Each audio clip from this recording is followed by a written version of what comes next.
hopefully. Let's kick this pig.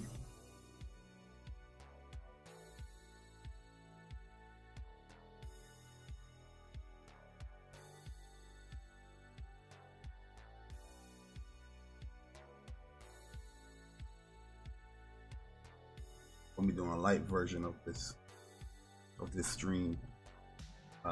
Wanted to do this like yesterday, but I really wasn't feeling too well yesterday. So yeah, I mean, I was like, you can't have the people, can't have them.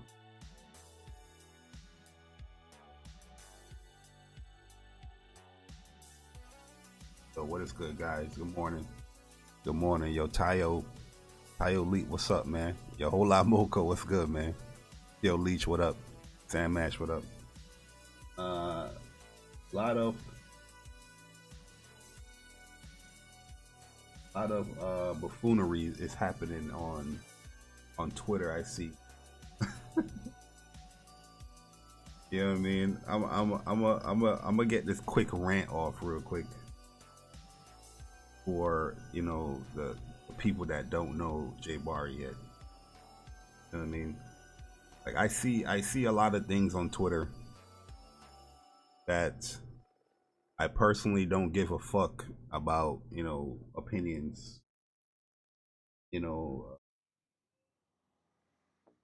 that people leave sometimes on Twitter. You know what I mean? Especially the crazy ones.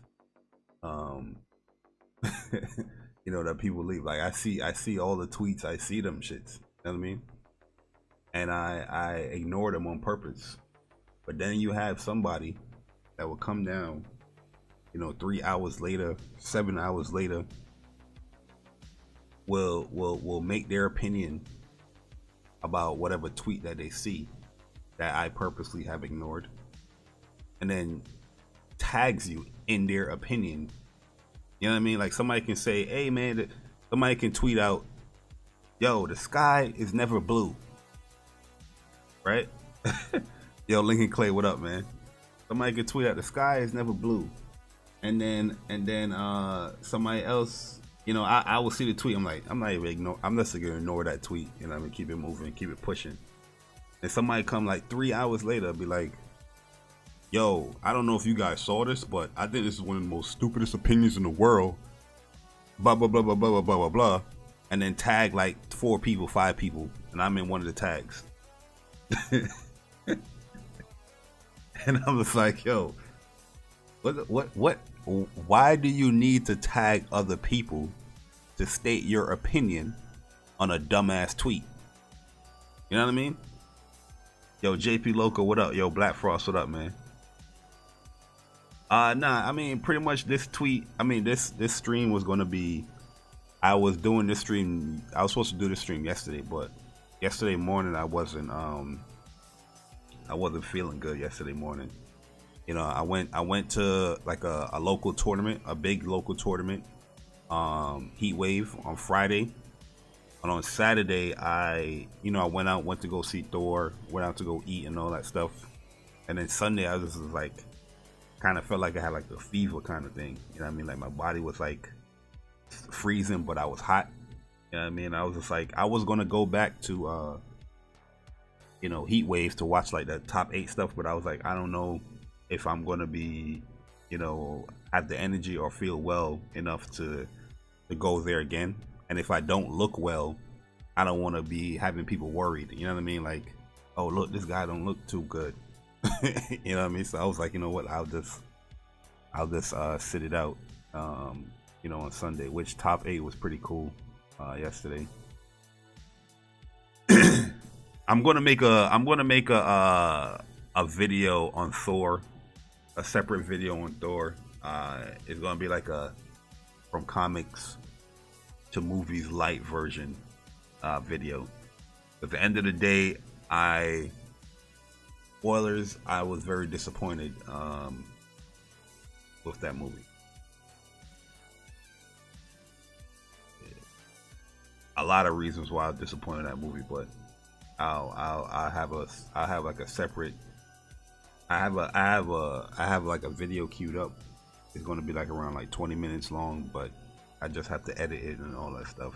But I was definitely I was disappointed to say the least in that video. It was hot garbage. Just spoilers, but I'm gonna give you the reasons. You know, a lot of people will be like, it's hot garbage because of the jokes and all that bullshit. That's when you just know, like, yeah, the jokes is there and all that stuff, which was, I think, it's too much, but you're not really giving any substance as far as why you didn't like the movie. You're just saying it because jokes, you don't know the character like that. I was scrolling through Twitter and all that stuff, and I see a lot of people say, "Oh, it's a lot of jokes." I'm like, that's the only reason why you didn't like the movie? You obviously don't know the character, so how the jokes is affecting you. You know what I mean? If that's your reason why the movie sucks. There's a lot of things in that movie where I could just easily point out because I'm a huge Thor fan. You know what I mean? But motherfuckers only talk about jokes. I was just like, yo, alright, man. I don't care for your opinion. It's definitely like a comedy, to be honest with you. I thought gore was pretty cool though. I didn't personally like the look of gore, but it ended up working for me. But outside of gore, everything else, I felt like they're not really capturing Thor. I mean, they're making him a dim-witted character. Respectful. But I'll have another video on that. I didn't really make no tweets about it after I saw it because I really didn't really care for, you know, hearing anybody's opinions that don't know the character. You know what I mean? If I make a tweet, it's like, I didn't like this movie, they're gonna have Tweeter D and Tweeter Dumb come through and be like, hey, I thought this movie was, but when he did the hammer, I don't really want to hear nobody's opinion. I was not in the mood, man. Saturday, I was pissed. I was pissed on Saturday, so you didn't even really see me tweet. And when I'm in a bad mood, I'm in a bad mood, man. You know, move out the fucking way. And I was in a good mood, you know what I mean? Because heat wave and all that stuff. Yo, my first ever like local big tournament like this. Any other tournament I've done like locally has been between like with friends and all that stuff, and that's more like college days when we used to do like Dragon Ball, Budokai, and Tenkaichi. We used to do like Tekken and all that stuff, and Third Strike. You know what I mean? You can consider that local, but it's not like a tournament like this. I felt like Heat Wave was like a major event. You know what I mean? A lot of people there. The prize pot was huge. You know what I mean? I think he was paying like top 8 people within the prize pot. Yo, Strictly, what's good, bro? You know what I mean? It was just a crazy ass event. Like going to like a local tournament is like going to school the first day of school, right? And everybody in the playground or in the front of the building, and you can tell who's who when they walking in. The new people, you know what I mean? They're kind of isolated, just seeking around. There's 2 different type of new people. There's the shy new people, and there's the new people that's like willing to greet people and say what's up and all that stuff. You can tell the shy new people, they sitting in the back, you know what I mean, sitting by themselves, just looking and wondering what's going on. And then the new people, like the extroverts, they just don't really give a fuck. It was like, oh, what's up, man? What's good? Good to see you. Like I was a part of like the new crew, but I was like the extrovert of the new crew. You know what I mean? Where if I saw somebody that I knew within the community, I'm like, yo, what's good, man? He's like, yo, I'm Jay Bar. It's like, Jay Bar, oh, I don't know you, man. Then I had to be like, yo, the online arcade. It's like, oh, that's you? Yo, when I said that for the first time, I think I said that with Scamby, and there was other people that was around that listening. Some people that I didn't even know like that. I don't know their face, But they came up and was like, yeah, what's good, man? I came to one of your Dragon Ball tournaments, or I came to one of your Blaze Blue tournaments. I was like, oh shit, what's up, man? It was funny as hell, yo. I should have wore online arcade T-shirt, but I didn't. I was like, you know what? I already have my Tifa, T-shirt ready to go. So I was like, let me just wear that. But it was mad fun, man. Met a lot of big names within the fighting game community that was there. Surprisingly, I'm taller than a lot of people. I don't really consider myself like a tall dude. I'm like 5'10", 5'11". And I'm taller than a lot of people in the goddamn community. I was laughing. So I was like, damn, you short, man. The people that you see on like YouTube or Twitch, and you see them on camera, you think they're probably tall, right? You think they're like 6 feet and whatnot. But they're not, man. They're pretty short. You know what I mean? I'm taller than Bum. I'm taller than Punk. I'm taller than Alucard. Yo, Sticks, what's good, man? Yo, Philip, what's up, bro?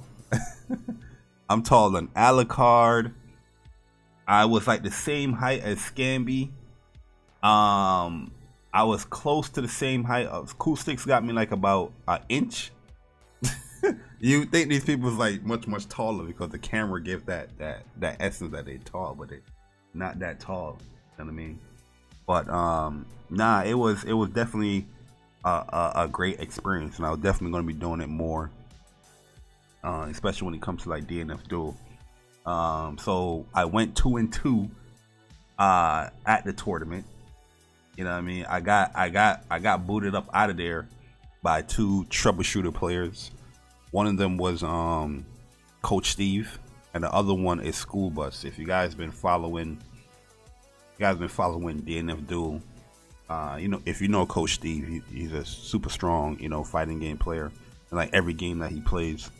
And then there's School Bus. School Bus is like the main guy that been putting out a whole bunch of tech when it comes to DNF Duel on Twitter. And I got to fight those two in tournament. Some people didn't show up, but I advanced over. Where Hook Gang God, I was supposed to fight Hook Gang God, but he didn't show up that Friday. He showed up like Saturday and yesterday, but he didn't show up the Friday for DNF. So technically, I beat Hook Gang God in tournament. You know what I mean? But I don't really count that stuff. But it shows on the record that it counts. But nah, man, it was fun as hell, man. I think Coach Steve had our fight on his stream, so if you guys wanted to see me fighting Coach Steve, it's on his stream. I definitely was tensing up. I definitely was nervous a little bit because of the caliber of players I was fighting, and it got to me a little bit, and I made one of the biggest costly mistakes that you can make going into like a local. I brought the wrong headphones to the tournament, so I didn't have no sound when I was playing. So that was a huge mistake on my end. That was a huge L on my end, where I couldn't hear it. So I was just going off of just like instincts and what what the other characters or what I'm doing pretty much. But other than that, it was a great event. The OS NYC is a great like venue. It's super big. Like there was about over 200 and something people in that venue, and it held everyone fairly good. You know what I mean? Outside of when everybody's packing up doing their tournaments and running casuals and all that stuff in the back corner, where you gotta like slide through and say excuse me. It held everybody in that joint. You know what I mean? Which was great, because it's a very different experience, man. Like playing locally like that. Because when you're playing your match, you have like, yo, Baltimore's what's good, man? Yo, happy birthday too, man. Happy belated birthday. You know what I mean? Hope it was a good one. You know what I mean? Yo, Envy Dub, what's up? 2 Man, what's up? Yeah, I definitely handicapped myself with that, because I was pulling out my headphones, because I was like, you know what? I'm not gonna bring like a big headphones. Yo, AJ, what's up? I'm gonna bring like my Apple headphones, right? My Apple little headphone joint, and I brought the wrong one. So you know the new Apple headphones, they got the Thunderbolt port one in there. I brought two of those. I had the older ones where it had the 3.5, but it was the wrong one. So when I was pulling out my headphones, I was like, hey, yo, you can see Coach Steve. He looked at me and was like, damn, body. And I was like, damn, I brought the wrong fucking headphones. You know what I mean? Because when I was playing casuals, I didn't think nothing of it because the monitors that it was using, like some of the monitors that it was using, like you could still hear like the sound and whatnot. But you know, when there's a whole bunch of people that's in there now, you can't hear nothing. You know what I mean? So when I was there early, I was playing a whole bunch of casual matches with people. It didn't really bother me at that time. You know what I mean? I was just like, all right, it is what it is, blah blah blah. You know, we keep it pushing. And some of the like the major ones, they already had their headphones there. So the ones that's to the bathroom, they didn't have the ones there. But there was the main one that I played on, and some of the ones that I played on, the main one had headphones already there. It had like these, I think it was like HyperX ones already hooked up in there, because I guess this was like these were like more like for like, I don't know, like quicker offline matches. It's different. Like they have like the lounging setups, and they have like the table ones where it's more like, I don't know how to call it. And then they have the ones in the back where it's just like back to back headset. You know, setup. Those are the ones that didn't have no headsets there, but you can plug in your own headsets. But when the tournament started, that's where majority of the the offline matches was set up. So I was just like, damn, bodied, you know what I mean? Where I didn't have my headphones.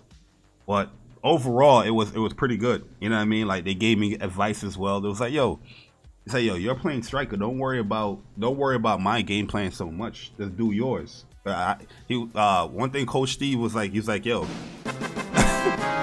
Trap man, appreciate the rejoin Soldier First Class membership, man. I appreciate it.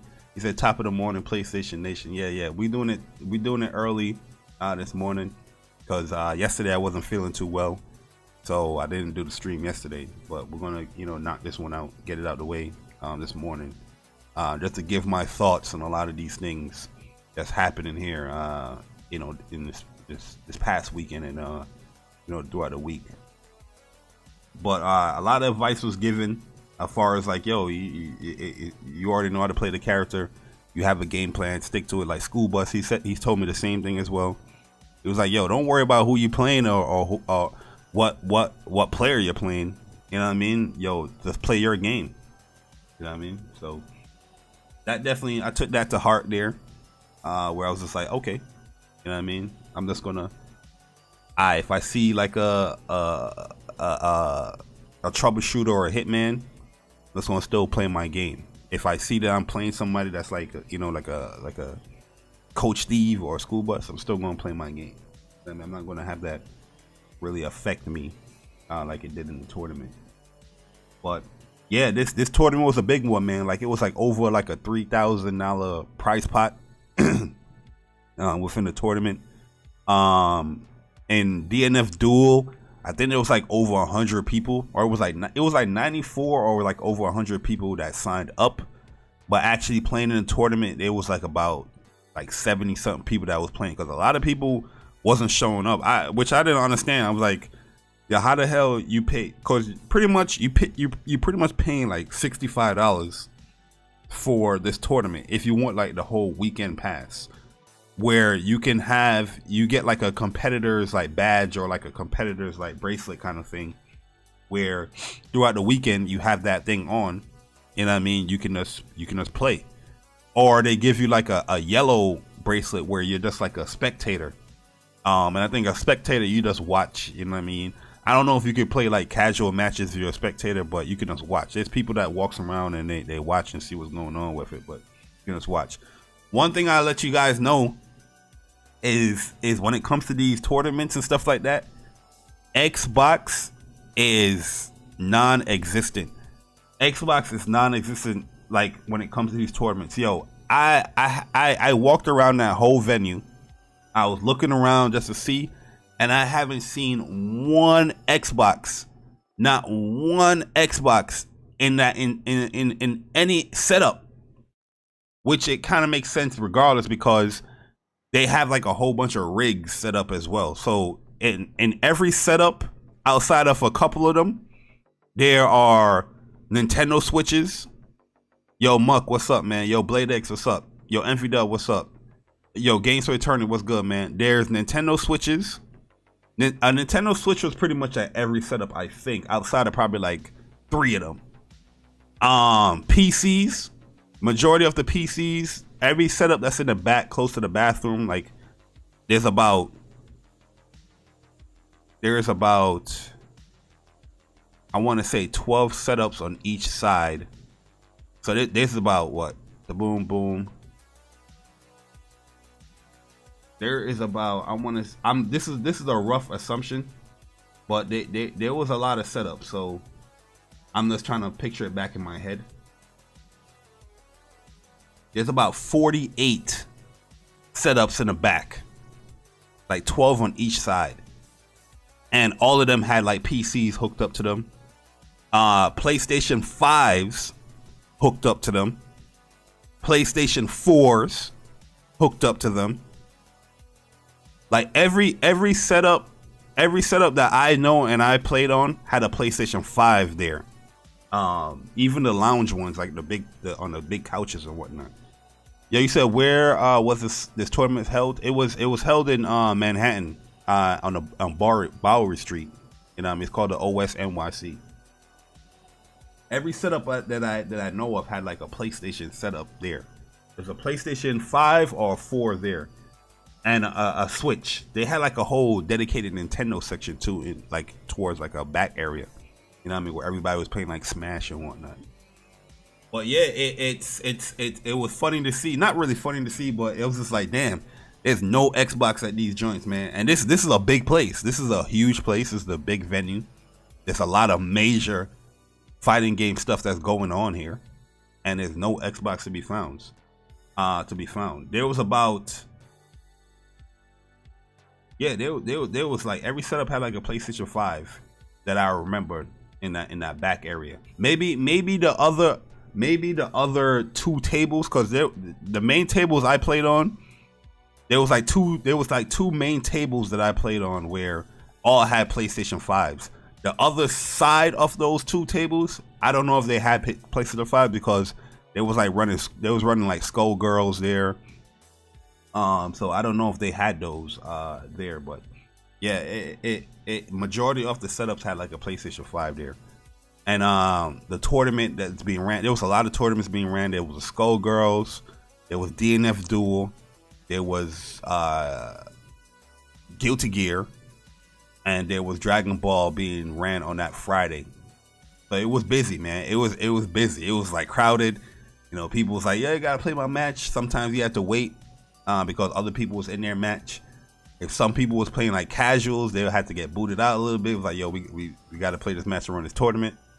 And yeah, you had to report your matches. It was definitely a cool experience, man. Just to see that on a local, you know, on a physical standpoint. You know, majority of the tournaments that, you know, I do or, you know, we run, it's online.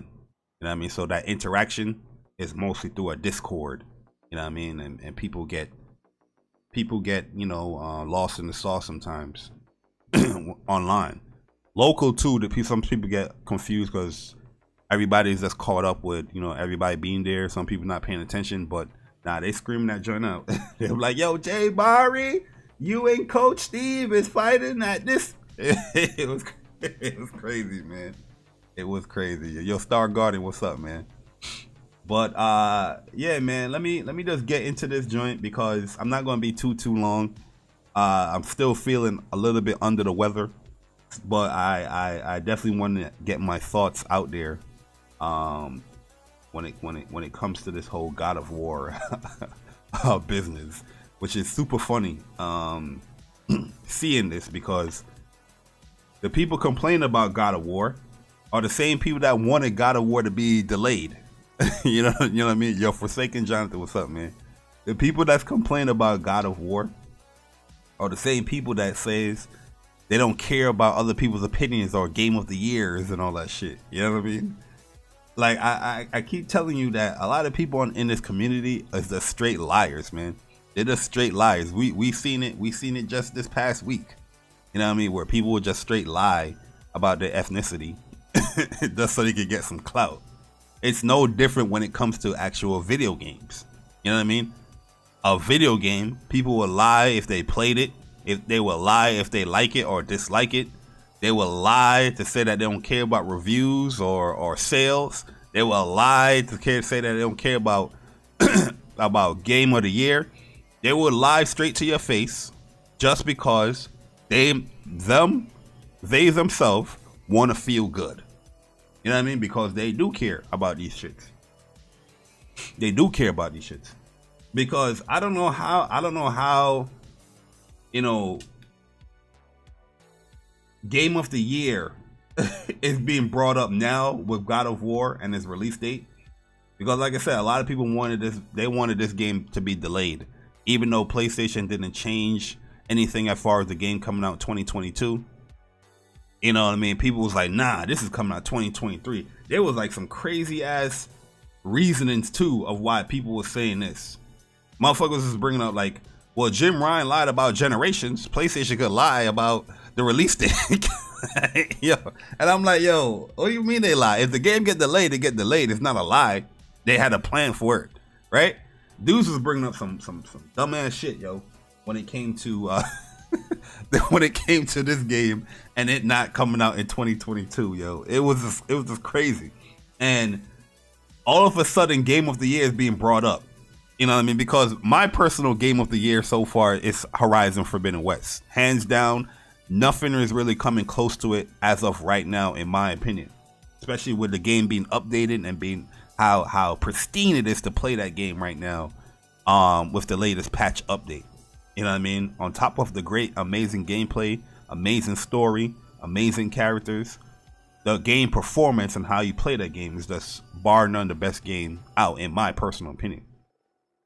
But a lot of people keep coming at me, was like, no man, it's Elden Ring. It's Elden Ring. Elden Ring is the game of the year. Elden Ring, Jay Barry, but Jay Barry, Elden Ring, Elden Ring. Right? Everybody keeps saying Elden Ring, but all of a sudden, God of War gets a new cinematic trailer and release date. Motherfuckers quickly ran over to Jeff Keighley. Hey Jeff Keighley, you can't put God of War in the Game of the Year category. It's not fair. It's not fair. Like what? I thought Elden Ring was your Game of the Year. What the hell you worried about God of War for? Huh? You ain't got a PlayStation. According to you, you don't care about PlayStation. You ain't got one. You don't care for their games. Elden Ring is your Game of the Year. What the fuck you worried about God of War for? They ran right over to that man. You know what I mean? With the most idiotic tweets I ever seen in this lifetime. Motherfuckers talking about, so why Forza Horizon 5 wasn't in the Game of the Year? Why did the Forza win any awards, Jeff Keighley? And I'm like, yo, I'm over here reading motherfuckers' tweets in Spanish. Let's look at this tweet for a second, yo. Before we get to the BG ones. Hold on, let me center this thing right. Cause I forgot I was doing whoops. So I gotta put this right in. Minimize this real quick. So you guys gonna see the whole OBS setup process of what we do. Content creators. This is what we do as content creators. Set up our OB. Alright, here we go. You know what I mean?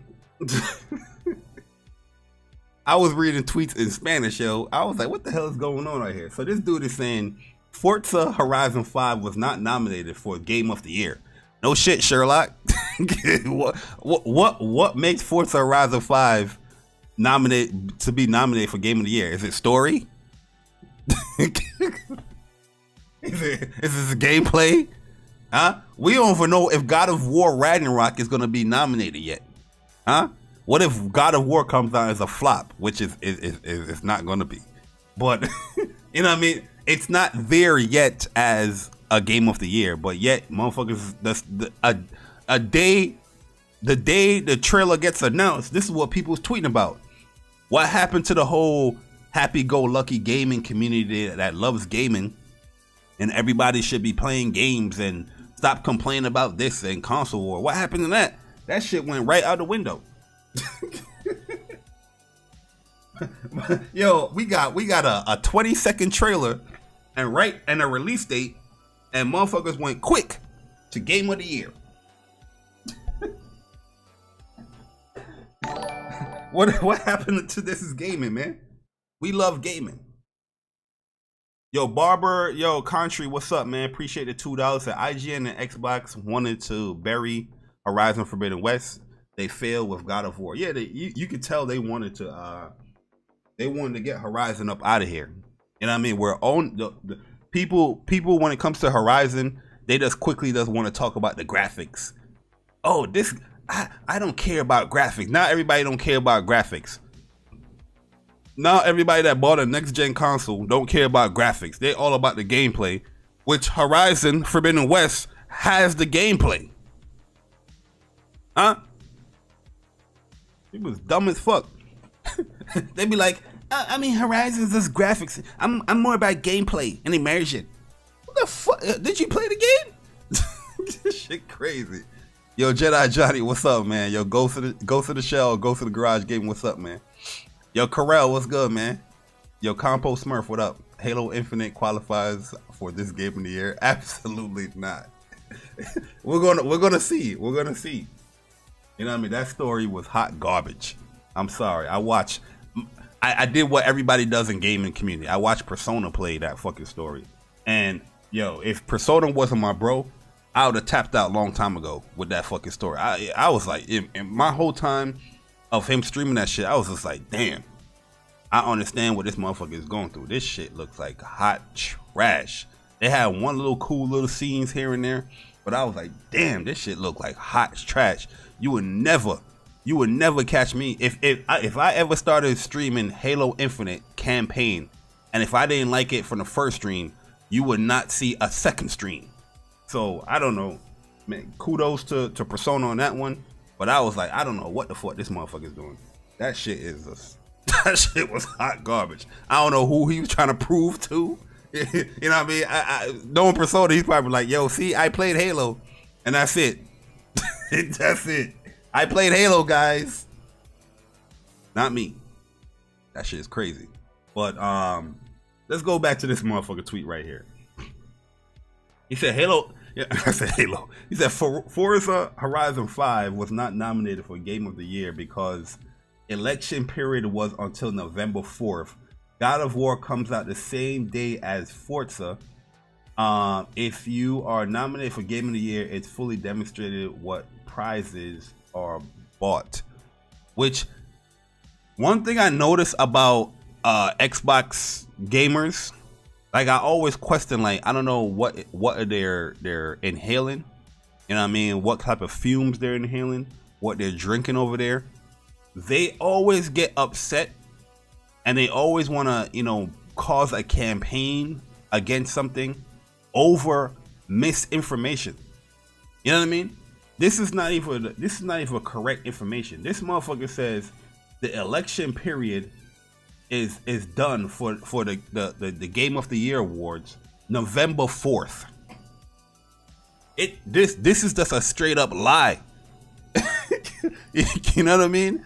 This is not even true. I think the period is like November like 20th or something like that, or the 19th. It's either one of those days. But this dude right here says the 4th, And the only reason why he's saying the 4th is because he wants to feel good about Forza not being in the game of the year. So you're gonna create this lie and create this stance. It's like, if Forza wasn't announced for game of the year, then God of War shouldn't be announced because it surpasses the deadline for game of the year.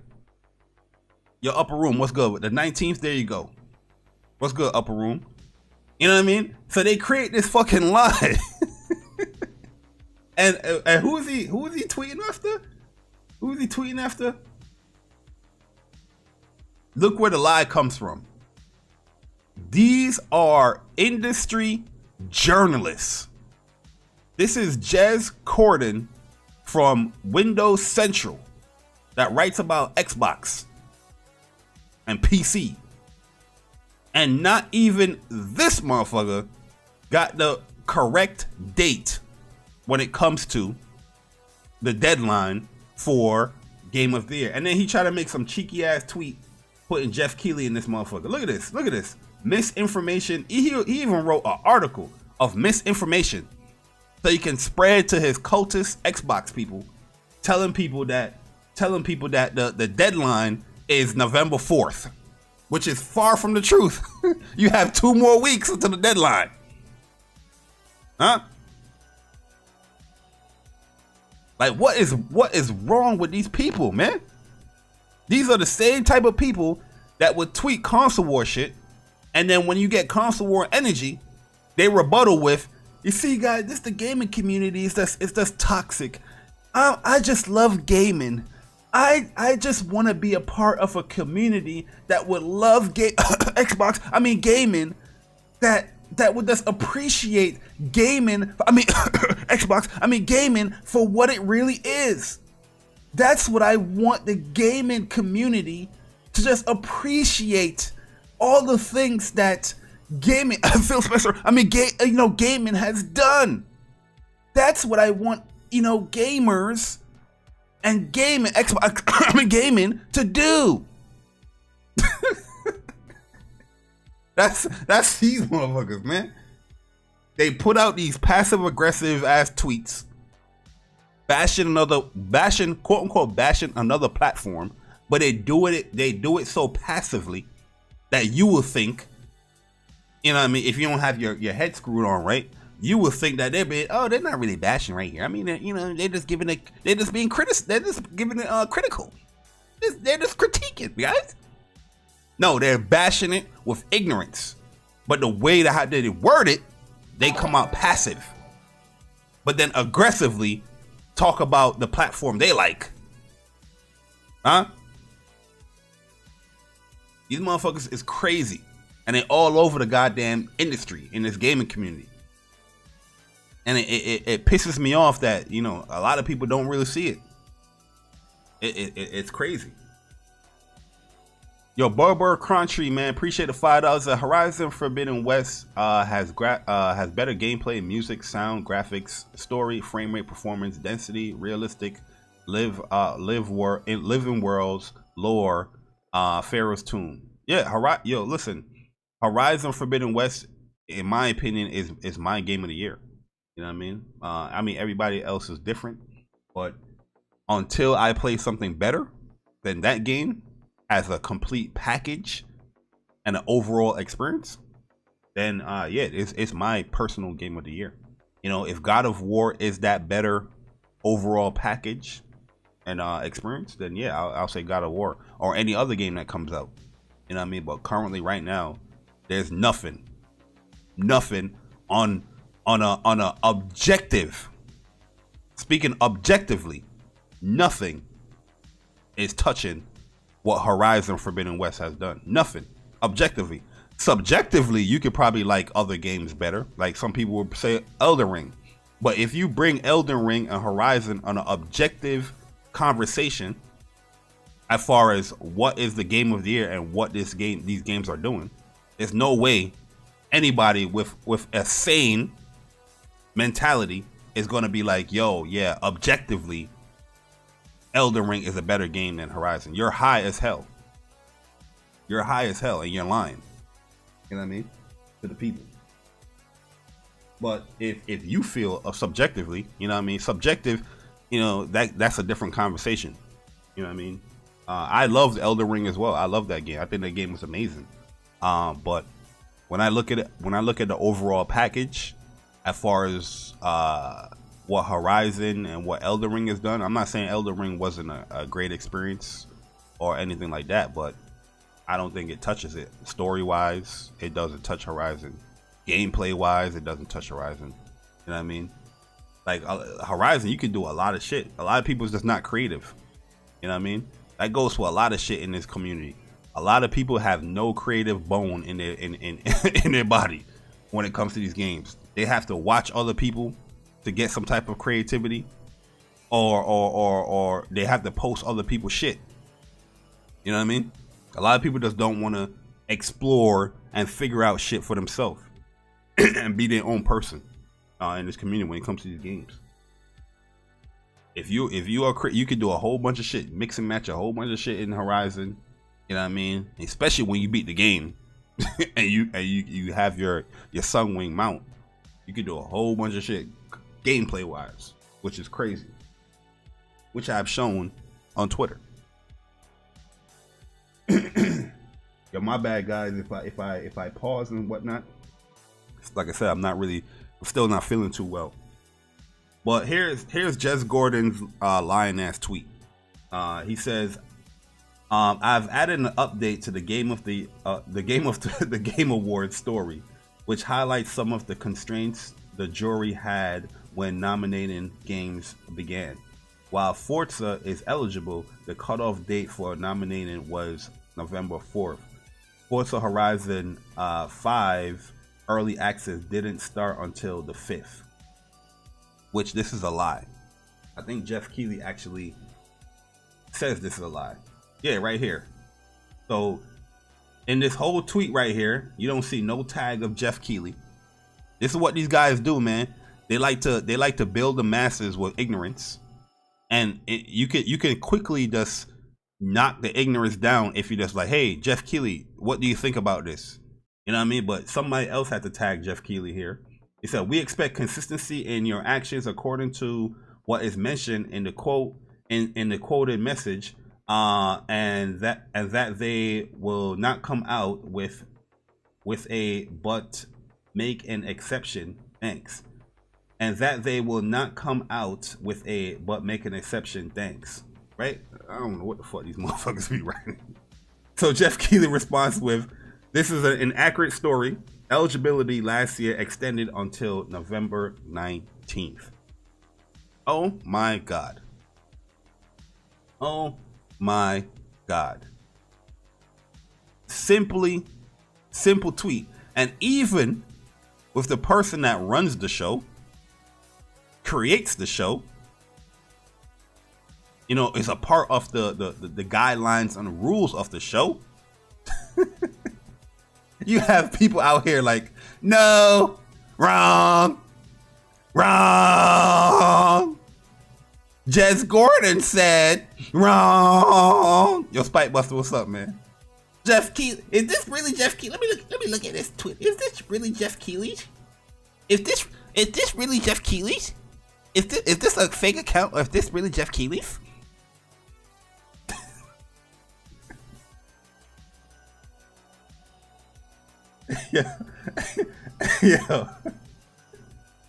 Yo, ankle out here.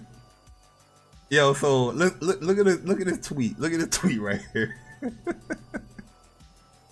Look at this tweet right here, yo. He said, "Why wasn't it nominated then?"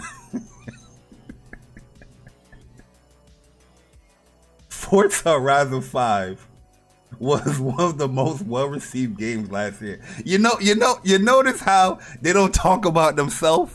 They never, and I mean ever, talk about themselves. Like they're not mentioning here that Forza Horizon 5 is one of my favorite games last year, and it was well received. No, they went to the other people's opinion right away. You know what I mean? That's a typical stance and comment that Xbox gamers do. Why? Because they don't play in the game. They're not playing the game, so they go on other people's experiences. You watch. I guarantee you, if we was to go, if some strange reason, somebody was to pull up this motherfucker gamer tag, you will see Forza Horizon like 2 hours played. Guaranteed. Guaranteed. Guaranteed. If we was to go on this dude's Twitter right now and look through his Twitter and type in Forza Horizon 5, you will not see one lick of gameplay with this whole dude's tweet. Guarantee it. I guarantee it, yo. These dudes don't play shit. All they do is live on other people's experiences and creativity. That's all these motherfuckers do. Yo, J Gaming UK, what's good, man? Yo, Stula Glenn, what's up? That's all these people do, bruh. That's all they do, right? So this dude said Forza Horizon 5 was one of the most well-received games last year. If The Last of Us 2, a game with mixed receiving, made it cause it caused a big boom, what stopped Forza from being nominated? Are the nominees cherry-picked by someone or what? Man, this is pure ignorance right here, yo. This is pure ignorance. Like, this dude says if Last of Us 2, a game with mixed receivings, Last of Us 2 got like what, a 92 Metacritic, right? What's the mixed receivings? A mixed receivings, in my opinion, would be like a 70, you know, like in the 70s type of thing. You know, that's a favorable receiving, you know what I mean, or a favorable liking to the game. The only people that had any mixed up things when it comes to Last of Us is the people that were spoiling it or the people that didn't play it. So I'm trying to understand here this dude's mentality, which I'm pretty sure he didn't play Last of Us Part 2. I'm pretty sure he ain't playing no Forza Horizon 5. Guarantee. Yo, Persona, what's good, man? Good morning, guys. Good morning. Like I said, guys, if I'm pausing like this, I'm like my throat is hurting. Pause, and I'm struggling to get that shit out. So, on top of the lie, yo, Riku, what's good, Riku, man? Yo, A Game, what's up, man? Here's Jeff Keighley once again with the truth. And I after I read Jeff Keighley's tweet, I'm gonna translate it for you guys. All right, is that cool with you? I'm gonna translate it for you guys. He says, Forza was nominated and won an award. You guys are so off-based.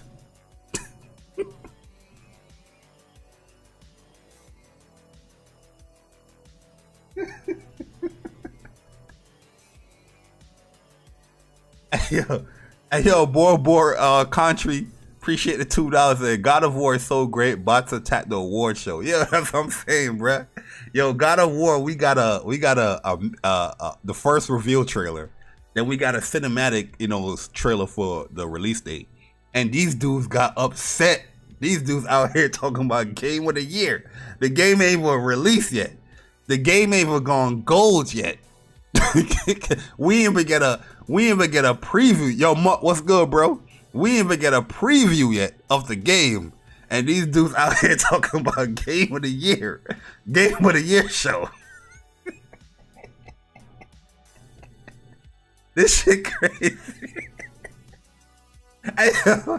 You know, Xbox had a horrible year last year. I don't give a fuck what nobody tells me. It had a horrible year last year. If the default game they went to about them trying to prove that God of War should be elected in Game of the Year is Forza Horizon 5, man. Why ain't bring up Flight Sim?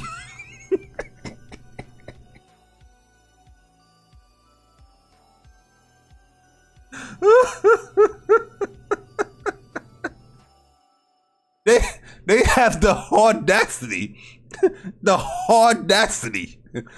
I said the audacity to bring up Forza Horizon 5 and why that shit ain't win Game of the Year.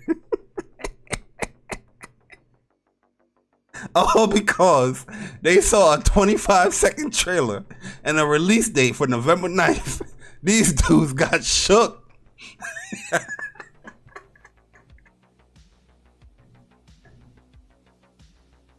Hey, yo, you can't make this shit up, yo. Yo, my neck is killing me, yo. You can't make this joint up, bruh. You can't make it up. This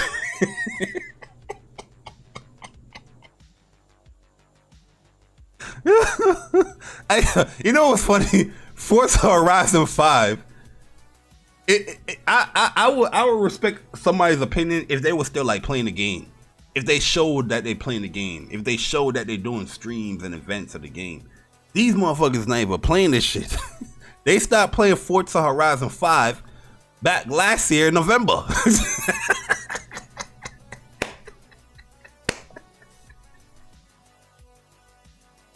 These dudes will come up on Twitter and lie to y'all talking about, well, we can play Forza with our friends and it got online. The reason why I don't finish PlayStation games is because it's offline.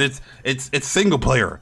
So I've heard the craziest shits I've ever heard from these Xbox dudes. They said they have the most craziest analogies. They have the most craziest logics. They have the craziest like false anger due to this like that. All this whole joint is based off of pure misinformation when it comes to this whole Game of the Year awards joint. Pure misinformation. Then these dudes is claiming that they don't want to play single player games, even though majority of the shit that they highlight for the rest of the year is single player games. I've heard an Xbox dude bash and claim that he not finishing none of these games that PlayStation got because it's single player and don't want to ruin the experience or whatever situation is my man said. And he's saying that he gonna wait for the next game to come out before they beat the other game because it's single player. He don't gotta rush it. But then in the next sentence say like, yo, Xbox, there's plenty of stuff to be excited for Xbox. They got Pentiment, they got High on Life, Scorn, 3 games that's single player.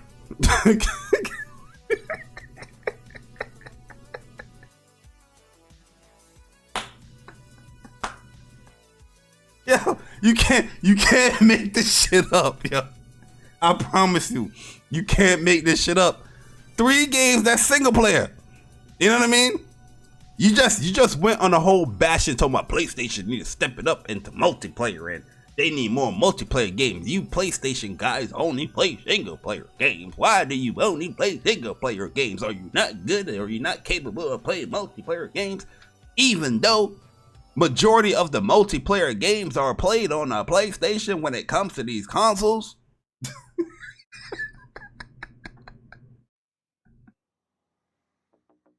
The one console, this how I know these dudes are just, I'm sorry to say it, these dudes are just dumb. The one console and the one aspect that you want to bash of the console is where the majority of online and competitive play is being played at. Huh? When you look up online competition and online play, when it comes to these platforms, console wise, it's mostly being done on PlayStation. When you look at monthly active users, when you look at communities playing, it's mostly being played on PlayStation. But yet these dudes' argument is people on PlayStation don't play online. It don't make no sense. PlayStation Studios themselves, yes, they focus on single player narrative experiences, but that doesn't mean that they don't have online multiplayer games on their consoles or in their games. Just because you don't like it or you don't have the specific system doesn't mean that people aren't playing it. Dumb as fuck, man. Yo, Craig, man, shout out to my man Craig, man, with a $3 donation. He said these Xbox dudes are madder than the Hornet. These dudes are upset, boy. They upset. They upset because they're being lied to. Because they, once again, they want to feel good about their purchase. They want to feel good rather than just being knowledgeable and accepting the facts. Yo, Blackbeard, what's up, man? So let me translate Jeff Keighley's tweet real quick for you guys. So Jeff Keighley's commenting and says, which I already read, he said Forza was nominated and won an award. Laugh out loud. You guys are so off base. Jeff, I got you. Geoff Keighley's, I'm gonna hold you down. Okay? I'm gonna hold you down, Geoff Keighley. Huh? Geoff Keighley, I'm gonna hold you down. Linka. What's the dude name? Linka? Let me do my Geoff Keighley impression. Yeah, you know, I'm very excited to play Death Stranding.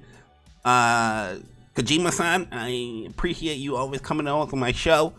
And thank you. That's my Geoff Keighley impression, guys, and bear with me.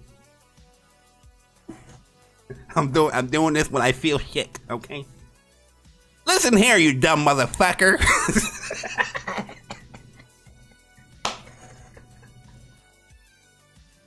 Listen here, you dumb motherfucker.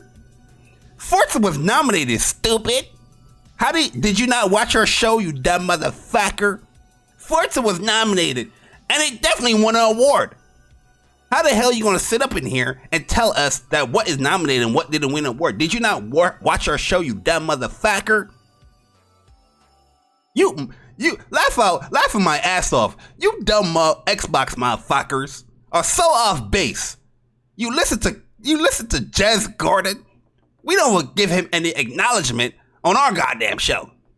They're not even a part of the jury. So that's why they're giving you misinformation, you damn motherfucker. You Xbox gamers are the most whiniest complainers that I've ever witnessed in my life.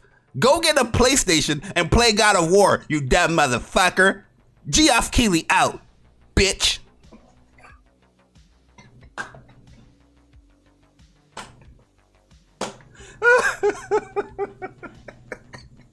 Jeff, I told you I got you, man. I got you on the translation. You know what I mean? That's what he really wanted to say. Huh? That's what he really wanted to say. He didn't want to say this nice PC bullshit. In the back, I'm telling you, before he tweeted this out, he wrote his real thoughts and then he deleted it, then wrote this. That's what Geoff Keighley did. You know what I mean? That's what he did. He didn't give a fuck about it. You know what I mean? Like, these people are just crazy. Crazy. Pure craziness, man. Look, everybody's letting them know. There's a whole bunch of these Spanish. Yo, where these Spanish Xbox dudes coming from, man? What the hell's going on? Shout out to my Españoles, but damn, y'all out here in full droves.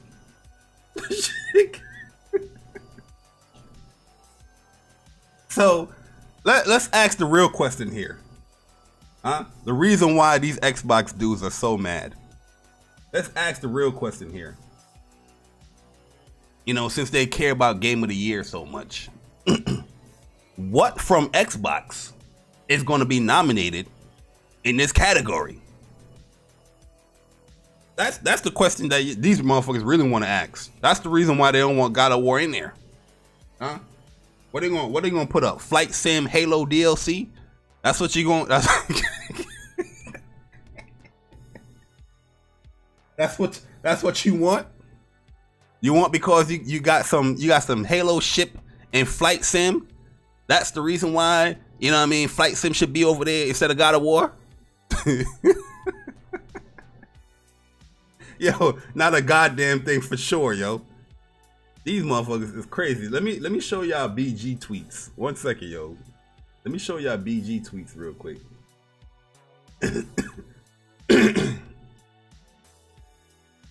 show you BG. So this joint was funny.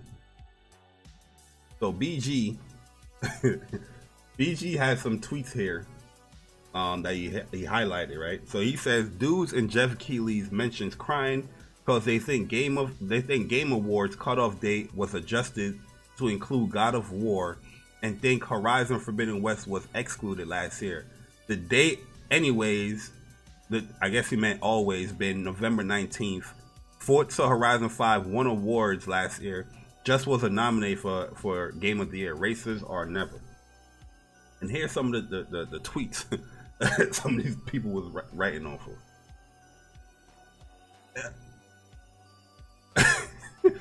Funny how Jeff Keighley extended the deadline of Game of the Year just to fit God of War in there. Interesting. Where did you hear that? Literally every non-blind person would see that. Yo, what the hell are they doing, yo? Yo, Chuck, what's good, man? What? Yo, that's what I'm saying when it comes to this Xbox community and the things that they go off on.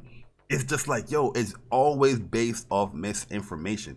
Like, these dudes just go off just to go off.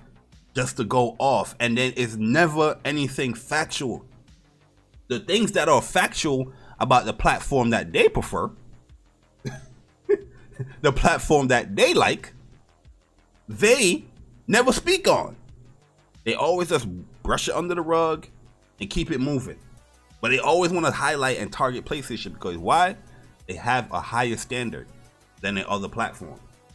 Here's another tweet here.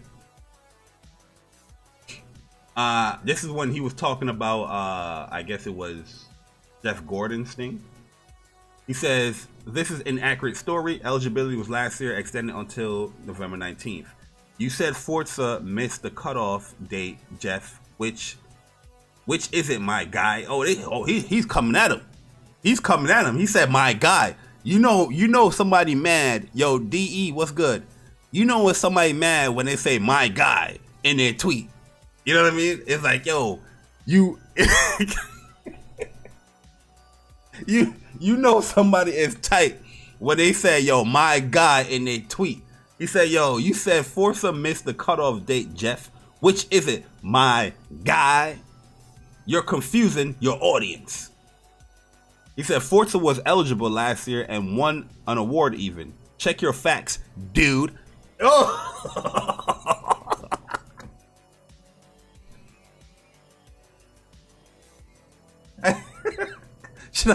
I don't know if I should translate this one. I don't know if I should I'm gonna get in trouble if I translate that one. Hey yo, Jeff Keighley hit my man with the Michelle Tanner. He said, dude. He said, check your facts, dude. Yo, Bird, what up, man? Yo, go to the next tweet. Yo, Jeff out here, responding. Oh yeah, this is the one that we read already. Jeff out here responding. Oh, so here it is. Oh no, he says Xbox. Oh, this dude name is Xbox Series XS. Wow, this is the dude's name. The dude's Twitter handle is the console. That's crazy. He says, oh no, I was talking about last year's eligibility date. Have not said anything about 2022. You guys need some new material. They do, Jeff. They do. It's not they need new material. They need games. And when I say they need games that they actually care about. These dudes don't care about none of these games hitting in these game passes. They don't care. They wouldn't be on Twitter like this talking about Game of the Year for a game that's not even out yet. If they had stuff that they playing that they cared about. Everything these dudes do is just foot dip games. Let me try this out. Then go on Twitter, make a couple of tweets, ask a generic question so people can follow and ask or respond to, and that's it. That's their game. It's Twitter. All these Xbox dudes, that's all they do is these generic ass questions. What was your first game that you ever played? If you was enjoying Game Pass and all these motherfucking games, why the fuck are you asking a question like that? Why are you not talking about the game that you are playing? That's all I see on Twitter nowadays. These non-creative, unoriginal motherfuckers that's like, what's the first game that you ever played? What was the first shooter that you said wow to? You know what I mean? these boring ass, dumb ass questions. And people are eating them up. Because y'all bored too. This shit's crazy. That's all they do on this fucking Twitter. And here's some dumbass right here saying, wow, go figure. A first party Sony game comes out at the cutoff date and magically the date now changes. Not going to be a fanboy here, but do you see where people are coming from? Not going to be a fanboy here. If you are responding in this type of manner, I am sorry to tell you, my friend, you are a fanboy. What the fuck you mean not going to be a fanboy here? After your first paragraph was, wow, go figure. A first party Sony game comes off at a cutoff date. You don't even know the cutoff date for this year. This shit crazy.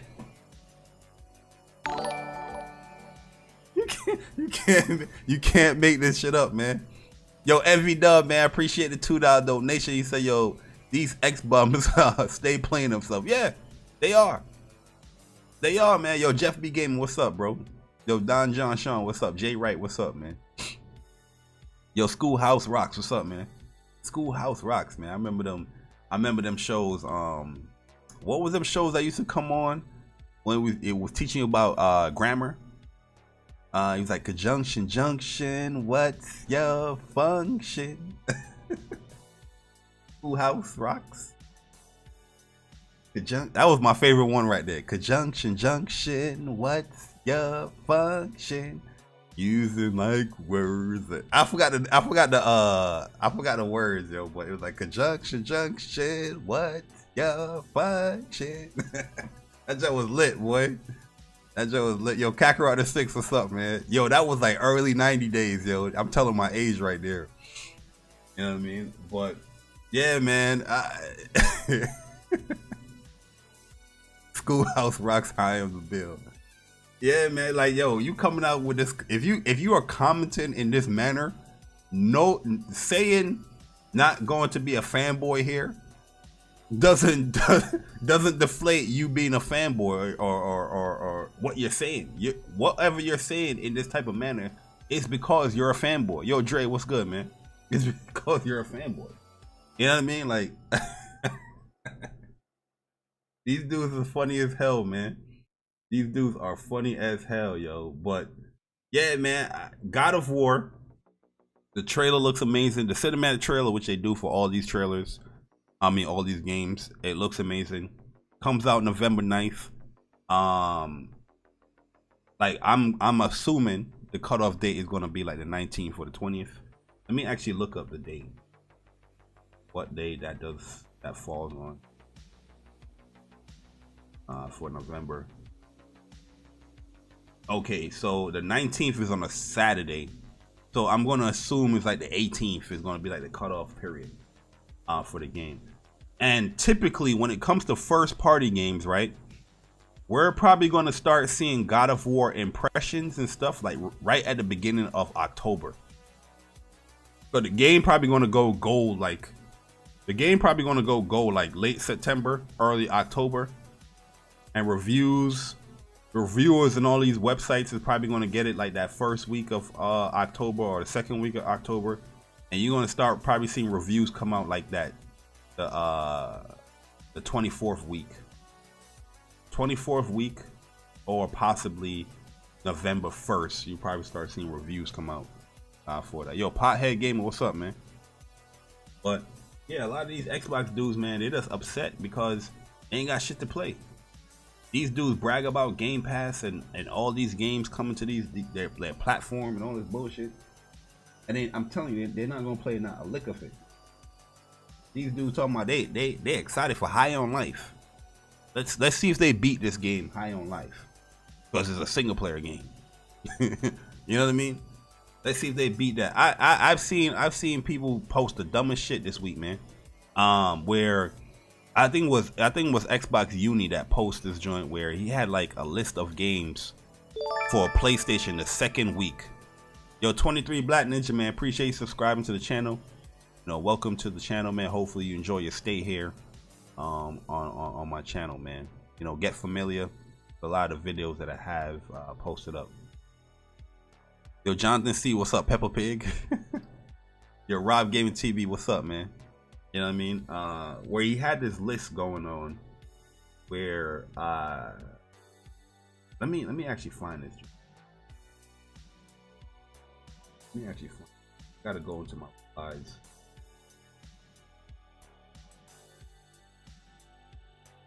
Cause I was like, yo, there's no way you're being real when it comes to this, because whoever gave you that post, they're setting you up. You know what I mean? It's a setup. No way you're being real. Damn, I got screwed. Oh yeah, this is when I was just like, yo, what the hell these guys upset about? Let me find this.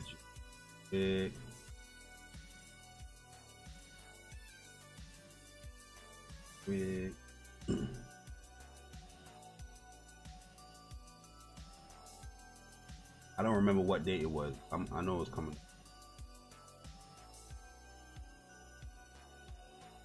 No, oh, here it is, right here. There it is, right here, yo. Yo, He-Bot is still around. Yo, Envy Dub, link that joint or send it to me on Twitter or something. This is Xbox Uni's tweet right here, which somebody set him up to look stupid here. Right? Somebody set him up to look stupid right here. Where he said, perception, Xbox fans have no games to play for the rest of 2022. PlayStation has it all. Reality, games coming second half 2022. So he has here God of War, Last of Us Remake, Stray, and Forspoken, which, you know, Forspoken got delayed, right? And then for the Xbox, he has Valheim, High of Life, Scorn, Pentiment, Grounded, Naraka Blade Point. We're gonna go over each of these. As Dusk Falls, Warhammer, Somerville, Atomic Heart, Slime Rancher 2, Party Animals, Lightyear Frontier. Then they was like, yo, let's put DLCs. Forza Horizon Hot Wheels, Halo Infinite Season 3. Is this Elder Scrolls Online? Highlands, Fallout 76 The Pit, Sea of Thieves Season 7, Flight Sim 40th Anniversary. Oh, let's pad the list some more. Let's put some Game Pass games. Plague Tale Requiem, Turtle Shredder's Revenge, Persona 5 Royale, Hollow Knight Silksong, Gunfire Reborn.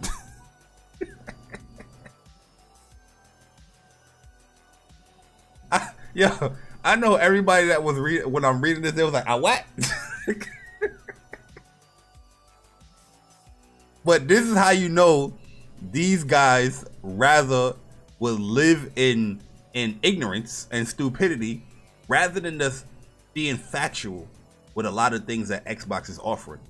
The factual stuff, they're not pleased with it, so they gotta make up shit like this. Because you got 449 likes on this tweet. That's 449 dumbasses liking this tweet, right? So let's break this joint down. I'm not even going to talk about the PlayStation side, because anybody that has a PlayStation 5 or a PlayStation 4 knows there's a whole bunch of games coming to the platform, and know that you have a whole bunch of shit coming. So I don't have to go through that. One of these days I'll do a video as far as like talking about the stuff that I'm excited about playing, and it far surpasses a lot of the shit that's on here. But we'll lean to the Xbox side and break down the stupidity, right? Valheim is what, one of them MMO games? Let's look up Valheim real quick. Valheim. It's a survival game. A survival game that's not even coming out this year. Yo, look at this, yo. Look at this right here. This shit not even coming out this year. Well, on Xbox. It's not even coming out this year.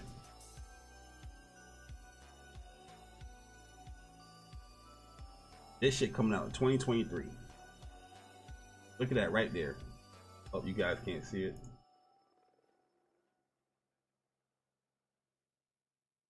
This junk coming out Q2 2023. You see why? You see why? Every time when an Xbox gamer tweets something out, you have to fact check. You have to look what these dudes are talking about, because they live in lies. They live in what? Misinformation. They live in that joint, bro. It's not even me trying to bash them. You know what I mean? I'm not even trying to troll them or nothing. But it's just the truth of the matter. These dudes live in pure misinformation, and they spread that shit. And then, like, you remember when I was telling you guys about how Xbox gamers, they're like reality warpers? If this was Marvel, there will be reality warpers, because these dudes make nothing into something. Where they would tell you and bust out a list like this, saying games coming second half of 2022 for Xbox exclusives. And Valheim, they put that shit on Valheim. People say, "Oh, yo, I think I remember that game. That game coming to Xbox this year. What? Oh my god!" And then they spread that shit to their friend, and they spread that to the friend, and then the friend spread it, and then it comes back to you, and then you're talking to this person about 2022 and all this stuff. Is like, "Yo, PlayStation got a great year," and these dudes gonna come to you like, "No, PlayStation ain't got shit. They ain't got no games. They ain't got no games. We got Valheim coming. What games you got? You got?" And you just like, "Valheim? That game ain't coming out this year." And they were like, "Nah, you're lying. You see, you PlayStation fan, you guys are lying." And then they will look up Valheim, and they will see that Valheim on Xbox is coming 2023, Q2 2023. And then they will come back to you and call you toxic and say that, "Oh, I love gaming. I love gaming. You're just toxic. You're a toxic PlayStation fan. This is why I don't want to communicate with you." And they will block you. Instead of being accountable, instead of being responsible, instead of being a grown adult saying like, "Yo, you know what? I was wrong. I thought it was coming out this year. I saw this dumbass list on Twitter, and I thought the game was coming out this year." You know what I mean? But they would never do that. They would never do stuff like that, because that's not in their nature. That's not in their nature. Their nature is just to lie to you. I'm telling you, that's what all these Xbox gamers do. They just lie to you. I've been debating these dudes for years. They just lie to you. Lie. Majority of the debates, they debate topics, or the debate stances, are all misinformation. And they reality warp that shit to believing that it's true. All they do. So yeah, Valheim 2023. Right? 2023. Yo, Unicron, man, appreciate the 12 months of being a Soldier First Class member. He said, "This Xbox University guy has no common sense, obviously no shame, behaving like a full 100% platinum plunka. Yowanka plunka." A shout out to Unicron, man.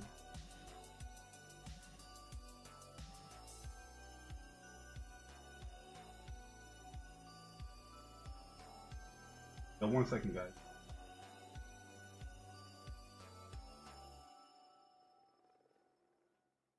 Shout out to my man Unicron, man. So high on life. Let's look up High on Life. High on Life is the Rick and Morty game, right? You know what I mean? These guys, they don't like single player games. You know what I mean? They don't hype up single player games. Oh my god. Oh my god. Oh my god. Yo, Frozen, what's up, man? Oh my god. Xbox gamers, the ones that are bashing PlayStation PlayStation gamers for liking set games are hyping up a single player game? What? A single player game, I know these guys ain't gonna play. I know these guys are not. They just hyping this shit up because it has like a cool aesthetic. But I promise you, when this game comes out, October 25th it comes out, they will not be playing this game. I promise you on everything. I promise you, bro. But this game comes out the day off or right before Call of Duty as well. They are not gonna be playing this game, guaranteed. Scorn. Oh, let's look up Scorn, guys. Man, did I spell that right? Man, Scorn. Survival horror single player game, October 21st. So this game comes out 4 days before High on Life. Another single player game.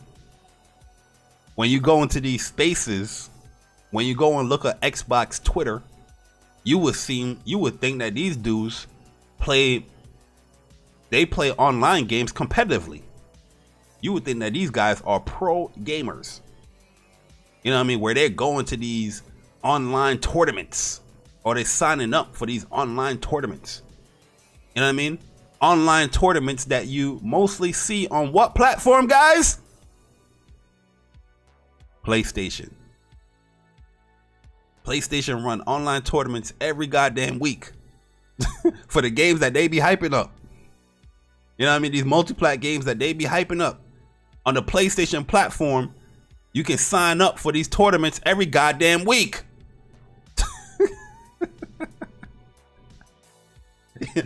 You know what I'm saying? But these dudes out here, that's two single player games that these guys are claimingly they don't really like PlayStation 4. But Xbox. They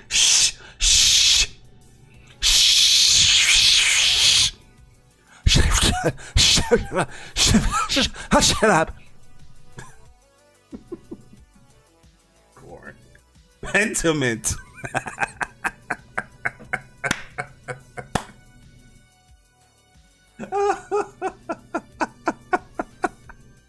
Pentiment.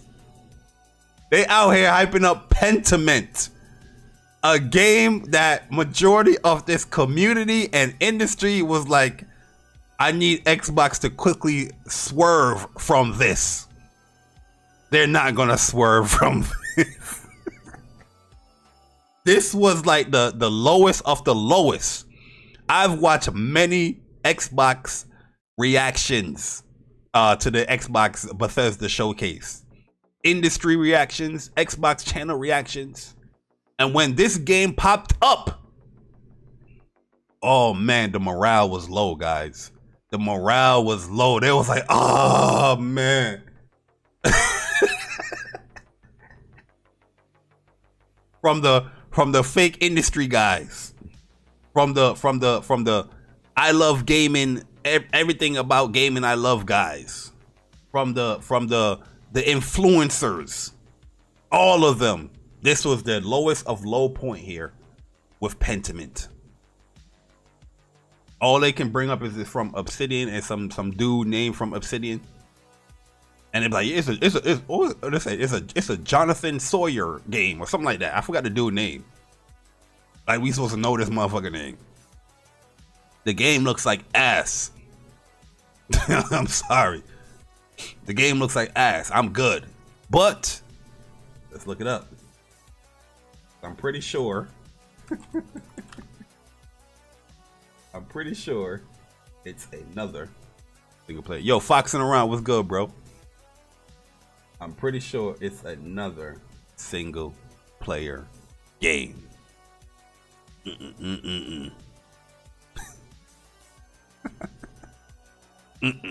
Oh, Josh Sawyer. There you go. I got the name wrong. I said Jonathan. Josh Sawyer. And I don't want to bash games or whatnot. It could be a great game. I don't know, but personally, from what I saw from the trailer, I'm good. Personally, from what a lot of people saw from the trailer, they are good. But according to them, it's on the list. And then you have Grounded. Grounded is finally getting its official release. It's finally getting its official release. Grounded. They put out here Naraka Blade Point.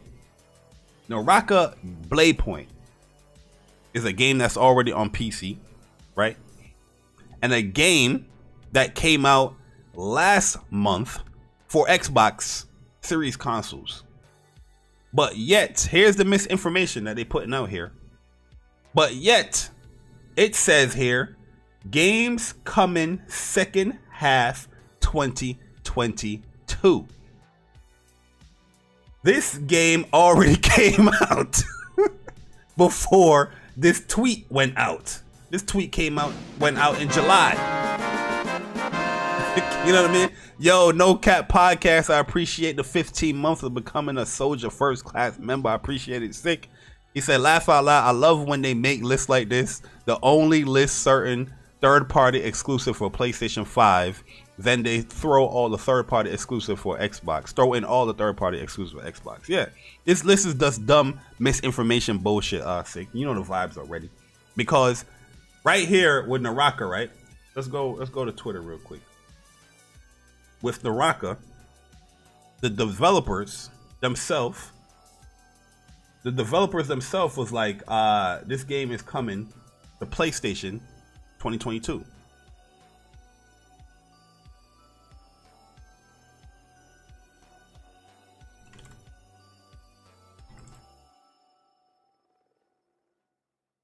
Let me just search it.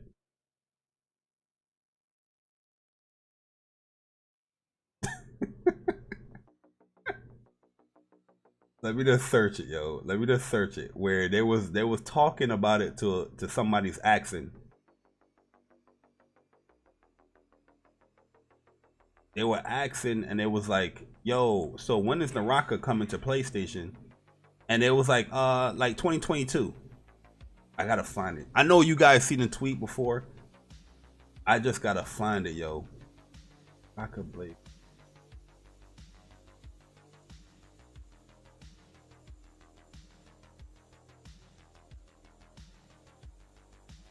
Let's put coming to PlayStation.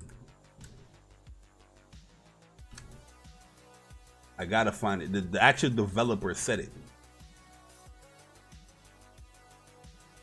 You know what I mean? Because we already know. Like when it comes to Xbox, you know, time exclusives is a very short exclusive window.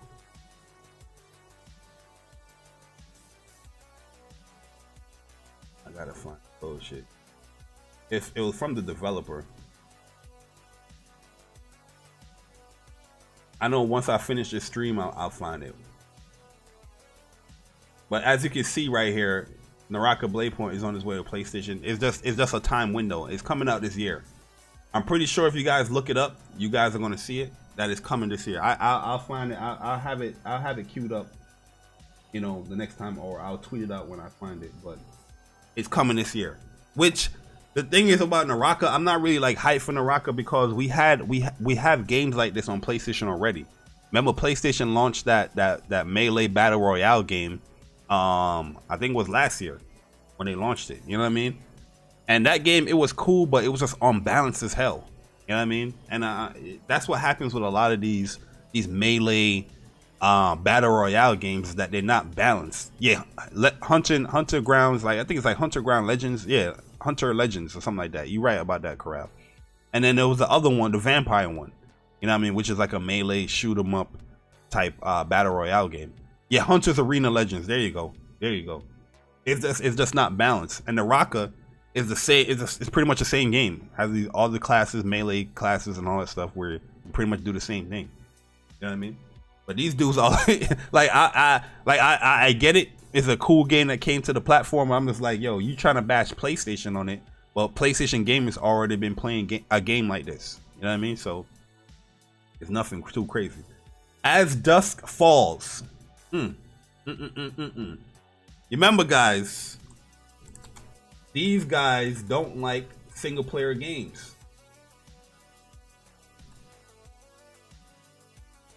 Damn, you can't even pull it up. They don't even have a Wikipedia. That is crazy. But this is pretty much the Telltale game that they're making. Is like the hand drawn type game.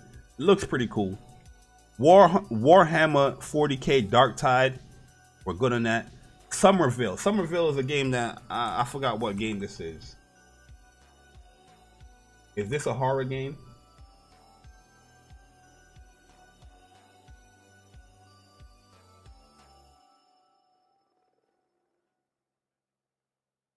Another another single player game, yo. Oh, these are the people that made Limbo and Inside. I like Limbo and Inside, so this is probably gonna be a cool game here. But I don't think this game is gonna be exclusive as well. This is gonna be another timed exclusive type game. But another single player game. Man, yo, Xbox gamers is loving single player, man. Atomic Heart. I told Uni on this part, yo, K sent me what's up. I told Uni, I was like, yo, Atomic Heart is not even exclusive, my dude. I'm telling you, yo, these dudes love misinformation. They love misinformation. This game right here not even launching exclusive. It's launching day and date on PlayStation, everything. October. It's launching on everything. And another single player game. You notice the trend, what I'm saying here? On Twitter, like I said, on Twitter, in these spaces, you will think that these guys are professional, online, competitive players. The way how they talk about online. They all about the online. You don't see no fucking gameplay, no streams, nothing. That's a 20-second clip of a kill. But they love talking about online. But yet they out here. Every time I go into space and I listen to these dudes, I hear High on Life, Scorn, Pentiment, Somerville, Atomic Heart, Slime Ranch. I'm pretty sure that's single player. Party Animals. The hell is that? Party Animals. Look at Party Animals.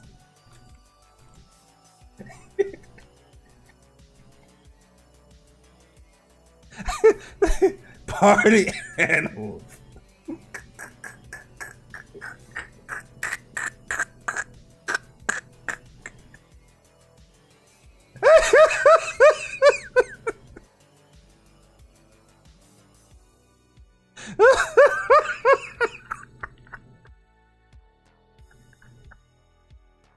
And you know what's funny about this? Like, if we was to mention anything, right, they'd be like, it's a game, right? It's a game. But let PlayStation gamers mention like smaller indie games like this, and they bash it all the goddamn time. Is that really? That's what you're hyping? That's what I bought a PlayStation for? They bash it all the goddamn time. But on the Xbox list, and you question and bring their type of energy to them and their logic to them, right? They will talk about, oh, see, look at these PlayStation guys. They're only thinking about AAA exclusives. No, we don't only think about that. Exactly, Leech. We will have Stray on our list, right? Or Little Devil Inside or something like that on the list. And these dudes will be like, that's what you bought a PlayStation 5 for? That's what you're going to hype up on your list? Oh my God, that is crazy. Look at these PlayStation guys. This is what they hype for? PlayStation not giving you anything for the rest of the year? This and that, this is that. This is what you hype for? Right? And then you come out here and then they have Party Animals on the list. Party Animals. I think I remember this game at their stream too, on the Xbox Showcase. This game, it's an old ass game too, bro. On PC, it came out in 2020. Well, on Xbox, it's finally coming 2022. And the thing is, like, I don't have an issue with any of these games like that, but I know they don't care for these games. I know for a fact they don't. They don't care for these games. They're just listing just to pad a list, right? Then you have Lightyear Frontier. I don't know what this is. I don't remember what this is. Let's look it up. Lightyear Frontier.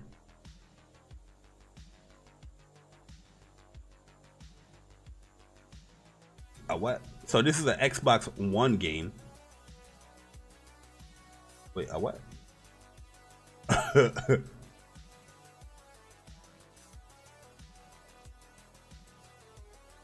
This shit not even on a. Oh wait, what? Who? Is it? Is it? Hold up.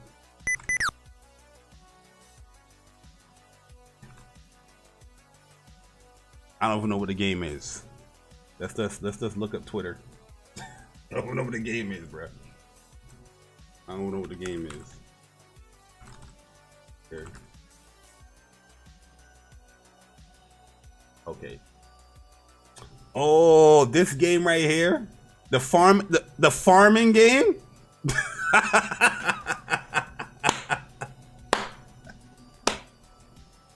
Hey yo, man, you can't even make this stuff up, bruh. You can't make this stuff up, bruh. You can't. These dudes not even following the game developer. Yo. Yo.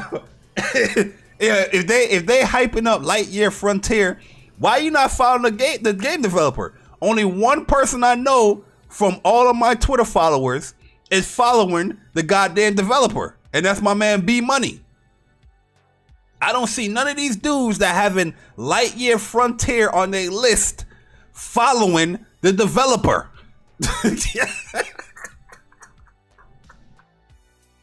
You can't make this stuff up, man.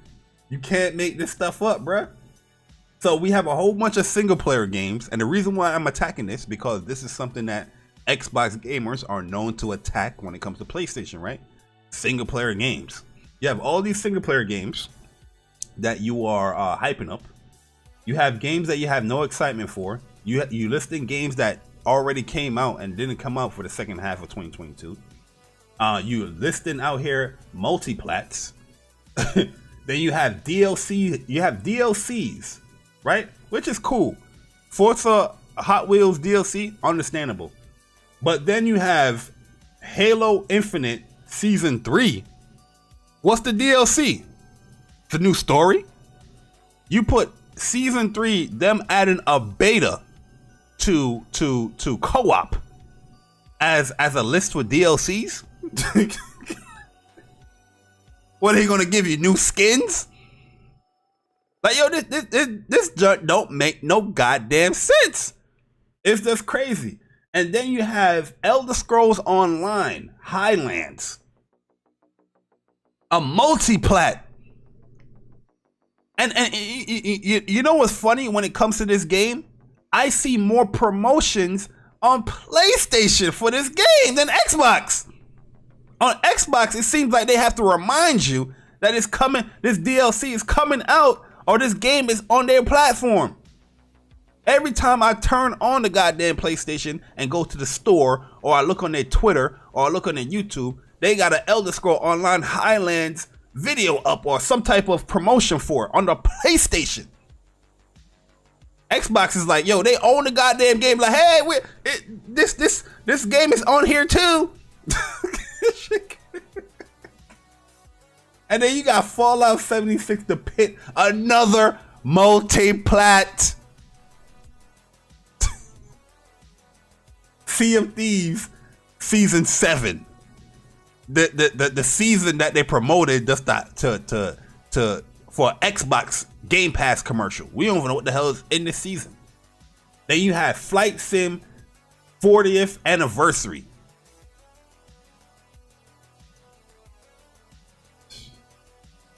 This shit crazy. Plague Tale Requiem, the next list category on this list for games coming second half of 2022 exclusives for Xbox. Plague Tale Requiem, day one in Game Pass. Teenage Mutant Ninja Turtles Shredder Revenge, that game came out in June. The list is for games coming second half 2022. Persona 5 Royale in Game Pass. Persona 5 Royale and Persona 5 is already in PlayStation services. has already been on PlayStation since 2017, but they out here listing this motherfucker. Hollow Knight, another multiplat. Gunfire Reborn. I don't know what this is. Let me look up Gunfire Reborn.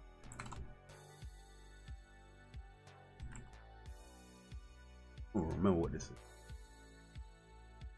I see Unity. I see iOS. I see PlayStation 5, 4, Nintendo. This shit on everything, huh?